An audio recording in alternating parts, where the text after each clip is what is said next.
general welfare and quality of life in the affected communities.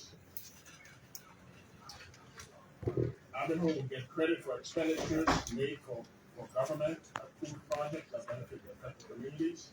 Ivanhoe will not get credit for amounts expended to benefit its support employees in the dependents or to meet its obligations under the CPX. Ivanhoe is required to enter into the Community Development Agreement with affected communities.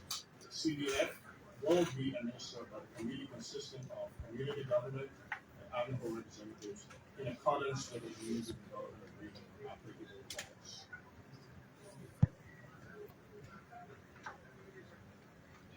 Mr. Chairman and members of this honorable body, it is our view, NIC, the President, that the instrument before you has been negotiated fairly with applicable representatives. We ask that the honorable House do its duty. Believe that you should ratify this. Thank you again. So we'll try to build that all. We won't be after the next justice. Thank you, Mr. Chair. Good afternoon, honorable. Thanks for this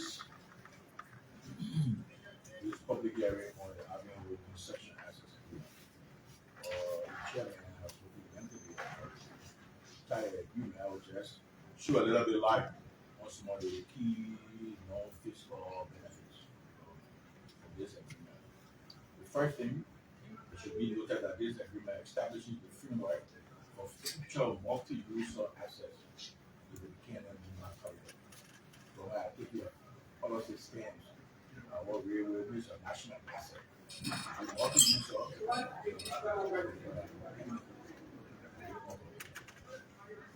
transparent, fair manner for all users. So the agreement, with that framework in place, it provides a pathway that funding for establishment of the regulatory framework. That will be to create a national railway authority who will be stability for the development regulatory framework for the railway system. We also establish the process for selection of the independent railway operator through competitive bidding procedure. So they will revise the history of single user using the railway and everybody else prohibited from using it. What a benefit. Through this, they will provide a more certain path forward for all of Liberian mining, agriculture enterprises, even Guinean mining companies who have access to bulk transportation resources, our railways. They will eliminate past uncertainty and liability and time to use the railway. They will unlock investment in domestic mining resources, which can provide jobs, employment, local development, and second-tier economic activity. Third thing, there's provision for the expansion of the rail infrastructure owned by the government. Under phase 2 of the agreement, Ivanhoe will have to expand the capacity of this government-owned railway and extend the existing railway to far up to the Guinean border. They also plan to develop new ports near the canal or be linked to the railway. And this can be a roadmap for us to also develop our other railway port corridors in Liberia. You know, the Goma, the everything, development, multi-user, and that will be a mindset agriculture. They will benefit development of mining, agriculture, forestry, industrial, and commercial activity all over Liberia. The chairman has spoken about the social commitment that Ivanhoe will community development. Let's look at employment of Liberians. The preference will be given to qualified Liberians for all skill positions. The goal is that 50% of management positions, 50% of the 10 most senior positions will be filled by Liberian citizens within 5 years after promotion. And 70% of management positions 70% of most senior positions will be filled by Liberian citizens within 10 years. There will be training of Liberians. Environmental and social management plan must include programs for training of Liberians, citizens for financial, accounting, and managerial positions. There will be preference to Liberian goods and services. Major contracts should be given to Liberia to provide and supply the entity with goods and services. We insist on that. The procurement plan and the reporting against the plan, the penalty for failure to meet procurement target should be made available. So I just want to give office of thank you, and with that, it is our prayer and appeal to you that the agreement be in the interest of the people of Liberia, the government of Liberia for future generation and generation. I do your wisdom to rectify. Thank you. Thank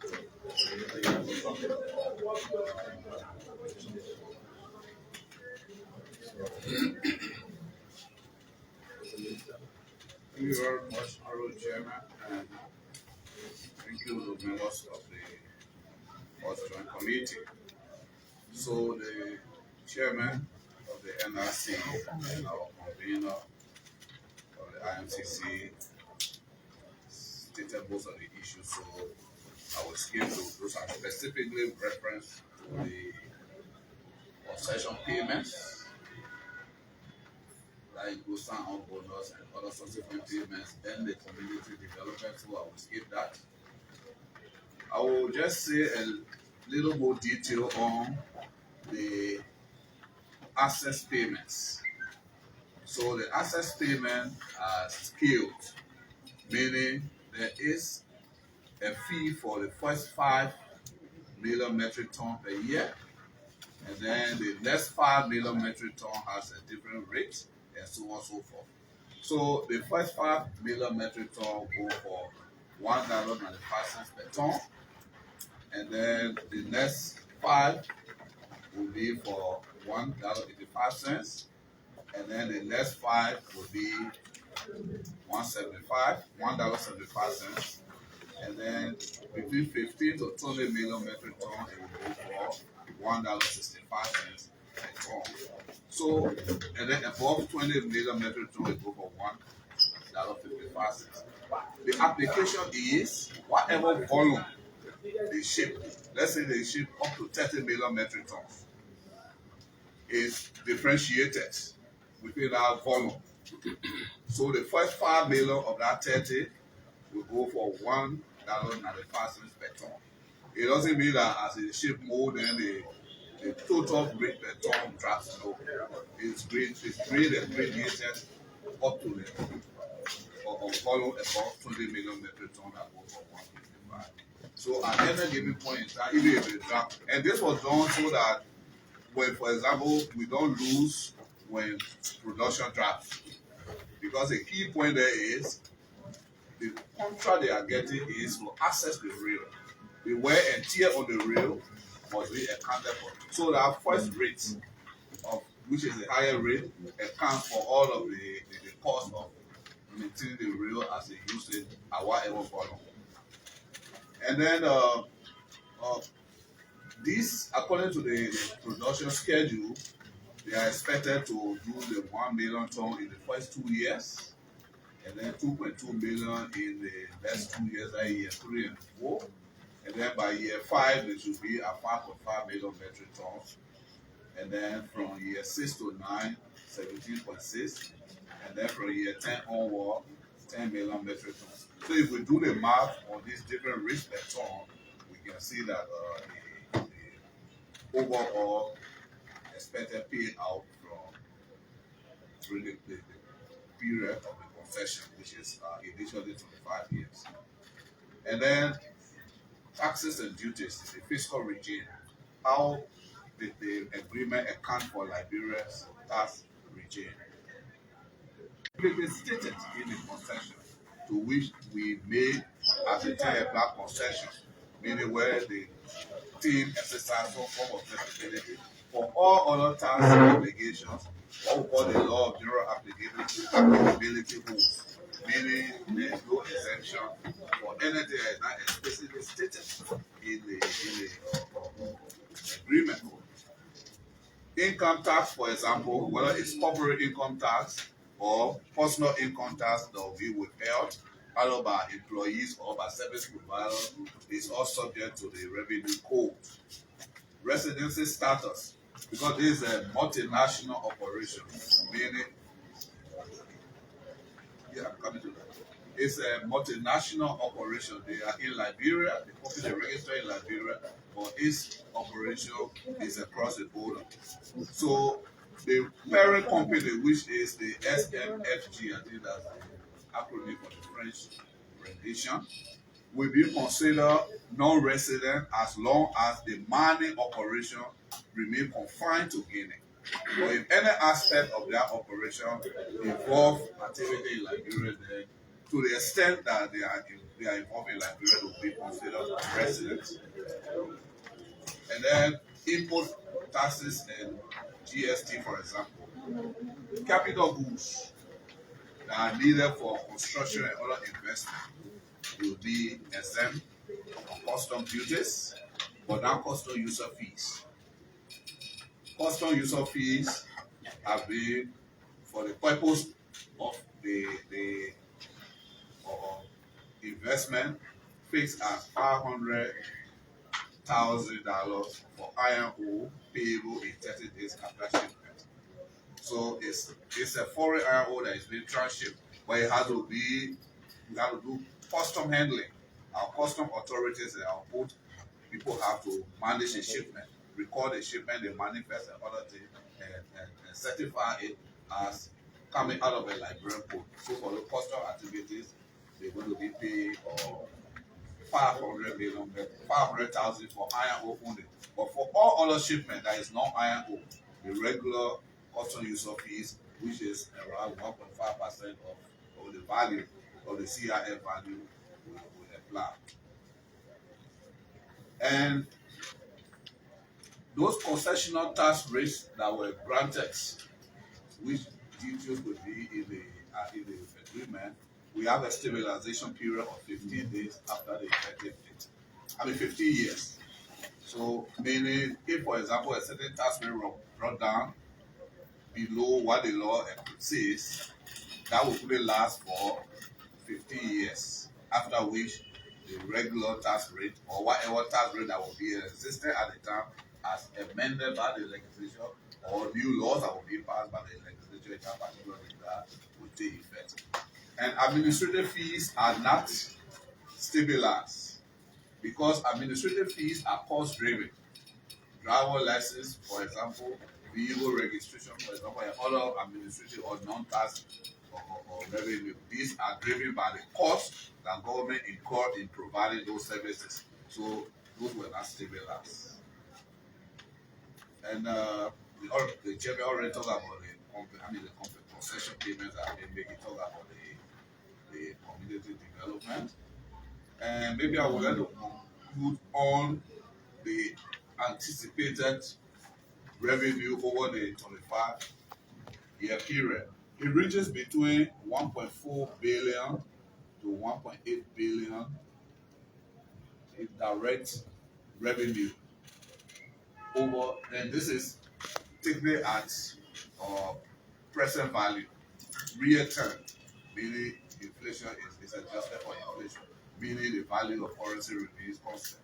So that reaches between 1.4 to 1.8 billion over the course of the period. And the basic component of that includes, or may not be linked over time, but as far as the agreement is concerned, this includes corporate income tax, other taxes and duties like what I listed earlier, GST, duties and other things, then the community development fund, and then there is a border and access fee. Now the border and access fee is different from the real access fee. The distance from the mine to Tugada is around 26 miles or 40 kilometers. They will have to truck the whole deck. So you are using the truck could be a foreign trader, whatever, to cross into our border. So that short distance, they also have to pay a fee for the truck to bring the ore to the railhead in Tokade. So that too, we are expected to get around some amount of money over the period until at such a point when they see the need to maybe take the rail all the way from Tokade to the mining site. Then in which case now it will be the typical access fee from the border in Yekepa to Buchanan that we apply. So we have a copy of this for the chair. Okay. Thank you very much. Thank you. So we'll pass on to the Minister of Transport. Chairman, Honorable Legislature, it's a pleasing honor to be here this afternoon to talk about this agreement. Many of my fellow ministers and officials of government have spoken, and they have captured almost all of it. So I will focus more on the transport side. I will talk about employment and benefits to the counties as well. Specifically, historically, we have a country that we all love. Prior to the war, there is a rail that comes from Bonn to Monrovia. It's around 78 kilometers. There's a rail that comes from Mana River to Monrovia, which is around 145 kilometers. There's a rail that leads from Yekepa to Buchanan. It's about 243 kilometers. Think about it. That's huge. We had no regulator whatsoever. So mining companies were allowed to do whatever they want to do. There were safety issues, there were environmental issues, there were other transport issues. Now, what this agreement does, it establishes a national rail authority. And the rail authority will be the regulatory framework that handle all of the issues that I just talked about. Not only that, the agreement calls for an independent operator to be the referee between or amongst companies when we grow. To know which company at a particular point has this right to move and the other one has the other right to go in opposite or whatever decision, whatever direction the rail is on. So as my colleague highlighted, $2.05 a ton. The first 1 million. Let's break that down from a transport side. A regular truck is about 30 tons. The trucks that move the ore. Multiply that per truck. 30 tons multiplied by $2.05. That's what we're getting. Over the period, we believe this is a great investment for the country. And back on my previous point about the 30 tons per truck, with the trucks we're looking at more than 10 million a year just on the first 1 million to 5 million tons. Kindly permit me now to talk about the job creation specifically in the transport sector, which I will go through from my presentation here. Give me a minute.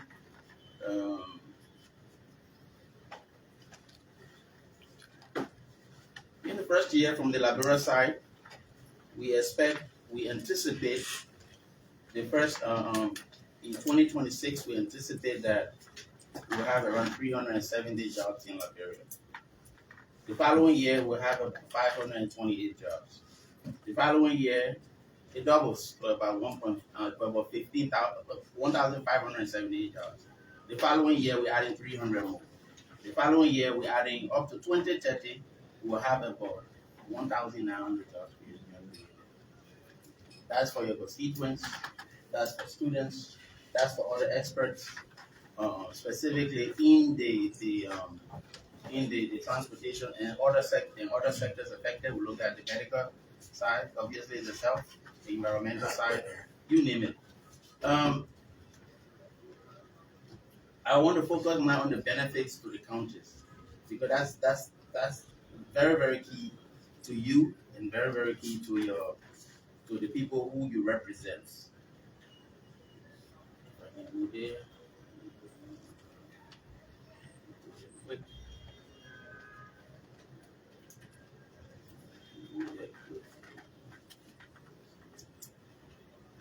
Benefits of the county. 1 second. All right. So throughout the agreement, the first 1 to 5 years, the 3 counties will benefit around $9 million. The following from 6 to 15 years, the counties will benefit around $50 million. 16 to 25 years, the counties will benefit around $50 million. And of course, 45% of that will be for Limba County. I believe 30% is for Grand Bassa and 25% for Hong Kong. So that is the spread. So as you can see, the transport sector will have huge benefits. And before I leave, let me stress one point, the point about haulage. From the mine to Yegiba is around 43 kilometers. 25 kilometers of that is on the Liberia side.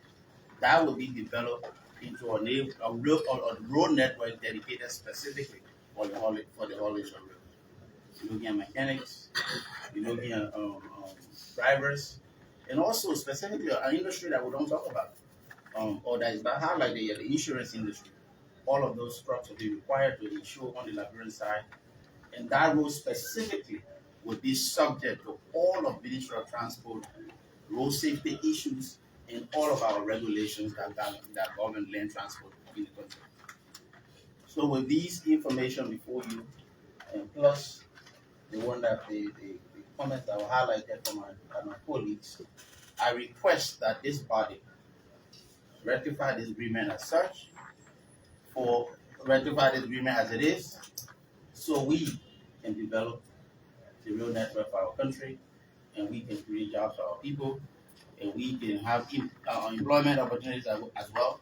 And more importantly, the establishment of the National Rail Authority is all in your hands. So we're looking up to you.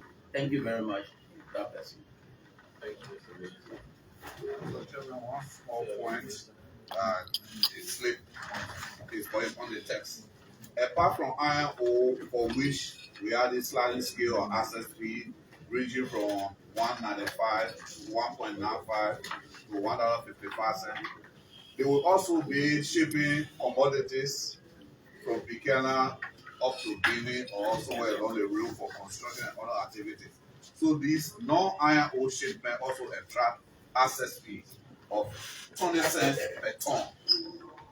So that is additional revenue that we expect, even from the very day before they even ship the first ton of ore, because they have to be shipped to do construction and other things.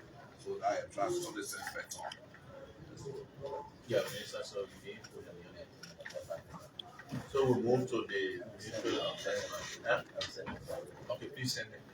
Please send it so back and Thank you, Chairman, and thanks to other members of the committee and the press. From the Ministry of Mines point of view, we want to first say that the chairman and other speakers before me said most of what we are going to say. Usually, when you are